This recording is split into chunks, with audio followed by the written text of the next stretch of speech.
इस वक्त एक बड़ी खबर मिल रही है। दक्षिण भारत में भारतीय जनता पार्टी का कुनबा बढ़ रहा है। जानकारी यह है कि बीजेपी और टीडीपी एक साथ आ रहे हैं। बीजेपी टीडीपी जनसेना का गठबंधन तय माना जा रहा है। बस आधिकारिक ऐलान होना बाकी है, लेकिन बीजेपी टीडीपी जनसेना का गठबंधन होना तय माना जा रहा है। और अगर यह गठबंधन होता है तो जाहिर है कि दक्षिण में भारतीय जनता पार्टी को इससे फायदा मिलेगा, फायदा टीडीपी को भी मिलेगा और इसीलिए ये दोनों पार्टियां नजदीक आ रही हैं। टीडीपी पहले भी एनडीए गठबंधन के साथ रह चुकी है, लेकिन 2018 में गठबंधन का साथ टीडीपी ने छोड़ दिया था। और इस वक्त ये जानकारी मिल रही है कि टीडीपी और बीजेपी का गठबंधन लगभग तय है। सिर्फ आधिकारिक ऐलान होना बाकी है।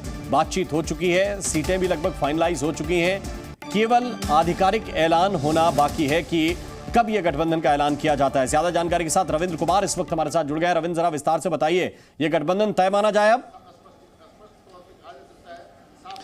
बिल्कुल, देखिए, जो जानकारी मिल रही है सूत्रों के अनुसार कि जब कल चंद्रबाबू नायडू और पवन कल्याण के साथ जब गृह मंत्री अमित शाह और जेपी नड्डा की बातचीत हुई तो उसके बाद से ये तय हो गया है कि ये गठबंधन होना है। क्योंकि अगर टीडीपी के नेताओं का भी ये कहना है, बीजेपी के बड़े नेताओं का, अगर गठबंधन नहीं होता, सीट शेयरिंग नहीं हो रहा होता तो इनको दिल्ली नहीं बुलाया था और ये पहली बार नहीं हुआ। यानी गठबंधन तय हो गया है, अब केवल सीटों को लेकर है। और जो जानकारी मिल रही है, बीजेपी ने अपनी जो सीटें हैं वो 8 सीटें दी है लोकसभा के लिए और 20 सीटें दी थी विधानसभा चुनाव के लिए। पवन कल्याण को 24 सीटें विधानसभा के लिए और 3 सीटें लोकसभा के लिए। ऐसे में जो जानकारी मिल रही है कि 6 से 8 लोकसभा सीट पर बीजेपी का तय होना है और इसके अलावा 10 से 12 विधानसभा सीटों पर होगा। हालांकि जो हमें जानकारी मिल रही है उसके अनुसार बीजेपी अपनी जो सूची बनाई है, जो उम्मीदवार हो सकते हैं संभावित, उसमें पूर्व मुख्यमंत्री किरण कुमार रेड्डी भी है। इसके अलावा डी पुरंदेश्वरी जो अध्यक्ष हैं उनका भी नाम है वहाँ चुनाव लड़ने का।